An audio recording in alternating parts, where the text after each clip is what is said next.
Bonjour tout le monde et on se retrouve pour la critique numéro 47. Et on commence par le plus dur en premier, Die Antwoord. Et je veux dire par là le plus dur pour les oreilles, oui. Alors je vous préviens tout de suite, je déteste Die Antwoord. Et je ne vais pas dire pourquoi, parce que dans cet album ce sera la même chose, donc à la fin de cette review vous saurez pourquoi. Mais rassurez-vous, je me suis lancé dans cet album comme si je ne connaissais pas l'artiste, en leur laissant vraiment une chance. Mais non. Ce quatrième album, donc, Mount Ninji and the Nice Time Kid, est donc un album assez varié de trap, de house, de hip-hop à quelques occasions, mais vraiment souvent dans un esprit électro tout simplement. Il est humoristique, ce qui est donc ni bien ni mal, à vrai dire ça n'a pas grand chose à voir avec la musique en elle-même, parce que quand on dit un album drôle, on s'entend souvent un album avec des paroles drôles, et ça honnêtement je m'en fous un peu. Maintenant, ce qui va jouer, il y a quelque chose qui arrive souvent, c'est que parfois la musique est tout simplement bâclée au profit de l'humour. Mais c'est pas toujours le cas, hein, évidemment. Tenacious D, c'est génial, Starbomb, c'est pas mal. Enfin, il y a une tonne de bons exemples de bons groupes parodiques, mais Die Antwoord, c'est pas le cas. Et c'est même pas vraiment un groupe humoristique, en fait, je dis ça par raccourci, mais c'est pas forcément vrai. En fait, le but de ce duo est d'être le plus politiquement incorrect possible, et cela passe souvent par l'humour. Et donc la musique, ils s'en battent à peu près les couilles. Mais non, des fois ils ont des bonnes idées et des trucs avec du potentiel. Oui, mais d'un coup après ils vont tout gâcher et favoriser le côté genre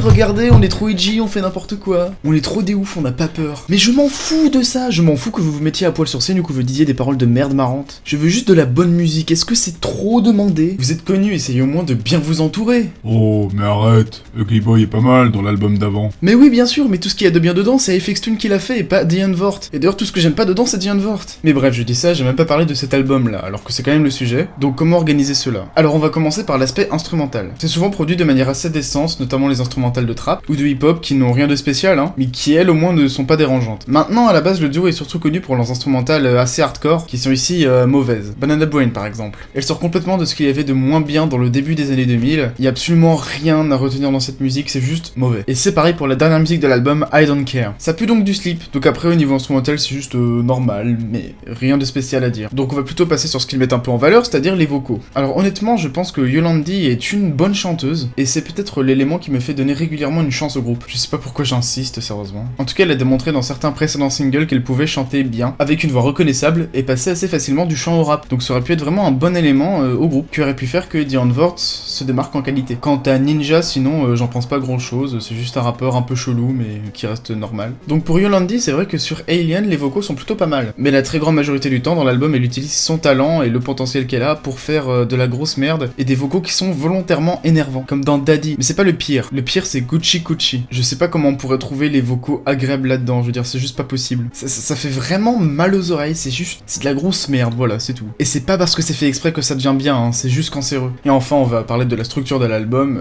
y en a pas trop en fait. On enchaîne les tracks sans cohérence. Juste quelques exemples. On a deux musiques de transition, alors qu'il n'y en a pas énormément dans l'album, qui se suivent. Deux musiques de 1 ou 2 minutes, ce qui n'a absolument aucun sens. Ou sinon, on termine l'album sur la musique qui était probablement la moins bonne candidate à ce rôle. Super. Bon, je vais pas m'acharner sur ce CD plus que ça, au final, musicalement, c'est juste mauvais. Mais le truc, c'est que c'est mauvais, mais tout le monde est au courant, et tout le monde s'en fout, le public s'en fout, les producteurs s'en foutent, Die Antwoord s'en fout, puisque l'album est juste fait pour être politiquement incorrect, edgy, borderline, et juste drôle. Donc voilà, on écoute cet album parce qu'il est rigolo. Eh bien alors, c'est peut-être juste un album pour enfants. Un album pour enfants? Mais oui, c'est ça, c'est... Ah bah non, même pas, non. Il y a beaucoup trop de gros mots et c'est beaucoup trop adulte pour que ce soit un album pour enfants. Mais alors, finalement, il reste quoi comme raison valable pour écouter cet album ?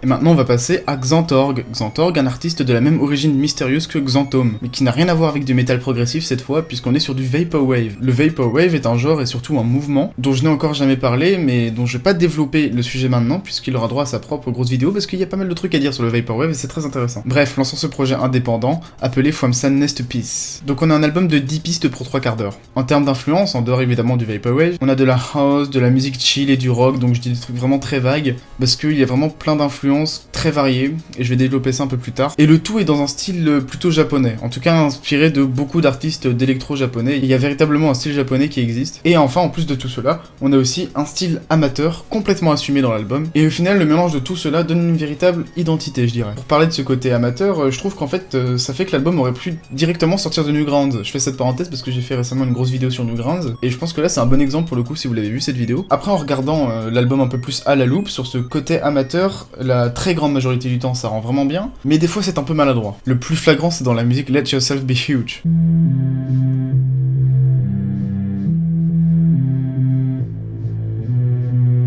Ça fait juste vraiment quelqu'un qui découvre FL Studio quoi. On a aussi des fois des sets de batterie qui viennent encore une fois de FL Studio, mais bon, à part ça, ça va. Et donc en dehors de ça, chaque musique est cool et vraiment reconnaissable. En fait, chaque track a ses propres petites influences comme pour montrer un certain aspect du Vaporwave, et en s'inscrivant en même temps dans un album qui lui a du sens, donc c'est vraiment réussi comme pari, ça fait pas du tout best-of. Par exemple dans Taxi and Company, la house rend très bien et est super chill, mais surtout dans Happy Little Wave, on a une musique avec un thème auquel on s'attache sur une bonne musique, encore chill et tout, mais qui d'un coup va nous surprendre, avec un passage drum and bass super bien, pas du tout attendu mais complètement bienvenu, et c'est un des meilleurs passages de l'album. Je pourrais vraiment parler de plein d'autres trucs pour montrer à quel point il y a énormément d'horizons musicaux dans cette œuvre, mais pour faire court, il y en a une qui montre très bien cela, c'est la musique Peace Vibes. Encore une fois, ce n'est qu'un exemple, mais on a du folk japonais, des basslines de hip-hop, et un solo de synthé à la jarre, donc un mélange très coloré, un peu fourre-tout, mais sans que je dise ça de manière négative. Et c'est exactement ce qu'est le Vaporwave finalement, donc c'est vraiment cool. Je rajouterai aussi que c'est un album qui m'a plu à chaque réécoute. Le côté amateur est là, mais ça n'empêche pas qu'il y a un niveau de détail qui est assez surprenant. Il y a aussi un côté obvious malheureusement, et parfois on sent clairement d'où vient chaque idée, et même des fois certains samples. On a le talent qui est là, et c'est un album qui réserve beaucoup plus que ce qu'on pourrait croire à la première écoute. Et ça rend la chose intéressante, donc je sais pas trop comment qualifier cet album, mais le premier truc qui me vient en tête c'est mignon, amateur mais loin d'être mauvais, intéressant, intelligent, et vraiment très chill et relaxant d'une manière générale, donc ça peut vraiment faire une super bande son pour une soirée ou ce que vous voulez. Je vous conseille donc fortement l'écoute de cet album, From Sadness to Peace de Xanthorg. C'est un album très sympa et inattendu. Et maintenant passons à Birdie Nam Nam, groupe d'électro qui s'est très bien inséré dans le paysage français. Leur dernier album en date est sorti en 2011, et oui déjà, c'était Defiant Order, qui était super cool avec un véritable style, qui était ressorti sur Oslot 2 ans plus tard, qui est un gage de qualité en général. Ils reviennent de manière un peu inattendue avec ce nouvel album, du bon gros électro, Dance or Die. Donc 14 pistes pour 50 minutes environ, peu de musique dépassant 4 minutes, on est vraiment sur du classique ici. Alors le style de l'album a conservé celui de Defiant Order, et non pas le style platine des premiers albums dans la culture bien DJing, etc. Et même s'ils ont gardé ce style de 2011, ils se sont un peu plus adaptés à 2016 on va dire. On est souvent sur du trap, ou en tout cas on est tout le temps avec des influences de trap, mais avec beaucoup de BPM variés, donc du 140, mais aussi du 120, 128, parfois des trucs plus proches de la techno, et on est même des fois je crois sur du 110 ou des trucs comme ça. On a une basse qui est tout le temps assez puissante, et ça c'est déjà un bon point, mais avec aussi des synthés qui sont parfois assez sales et qui donnent un style au groupe et à l'album, avec par exemple la musique Hammerhead, ce qui est assez cool, hein, ça rend bien aussi comme son.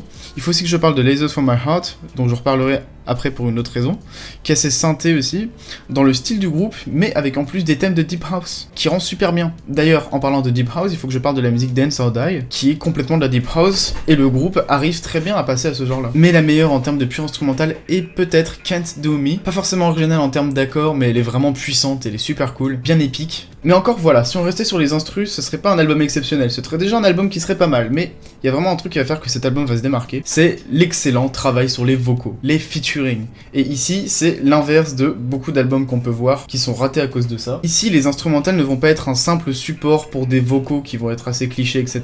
Si on a des vrais featuring qui sont utiles et originaux. Alors déjà sur les vocaux qui sont pas des featuring, pour que j'en parle, il y a Birdie Nam Nam qui est dans leur style depuis leur dernier album, insère souvent une voix grave qui rend bien et qui rend un côté assez stylé et reconnaissable. Mais maintenant, sur les vocaux qui sont donc des featuring, eh bien si vous voulez vous faire une idée, je vous conseille d'écouter Lasers from My Heart, musique dont j'ai déjà parlé juste avant, qui est excellente en termes de vocaux et qui reste vraiment dans la tête, le thème, etc. Et vraiment, ça perfectionne vraiment la musique, quoi. Elle est parfaite, quasiment. Je reparle encore une fois de Hammerhead, qui est à la fois originale et bonne sur ce côté-là également. Maintenant, je vais parler de la musique Stoner's Anthem. On est sur de l'autotune très bien utilisé ici, où on rappe sur une bonne instru trap, etc. Et ça rappelle un album qui est sorti il y a pas longtemps, où les collaborations étaient un peu foireuses. Et oui, je pense à l'album de DJ Snake, qui avait des collaborations donc très similaires, d'autotune et rappé par-dessus une instru de trap faite par le producteur en question, qui est l'hôte de l'album. Et si vous voulez donc un exemple de collaboration ratée et de collaboration réussie, ça peut être vraiment un bon exemple, parce que ici, l'autotune est extrêmement bien, et conserve aussi le style du groupe. On va rester un peu sur du vocodeur, et on va parler de All Night Long, qui est une musique où le refrain est juste trop catchy et trop bien, et elle est pas du tout dans le même style, on n'est pas sur du pur trap. Ça rappelle un peu les premiers vocodeurs des années 90 dans le hip-hop, qui étaient vraiment attachants. Alors après, c'est vrai que dans la dernière ligne droite de l'album, donc disons les 3 dernières pistes,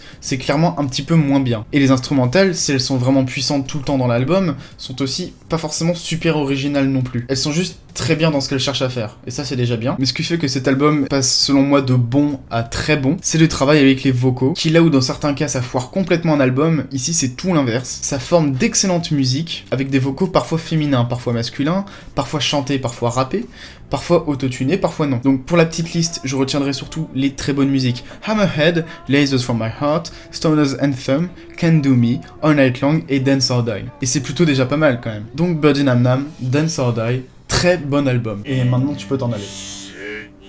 Je vous remercie donc d'avoir regardé cette vidéo, je vous dis à la prochaine pour d'autres critiques, et la prochaine critique sera une spéciale métal. On se retrouve donc début octobre, et d'ici là, gros bisous.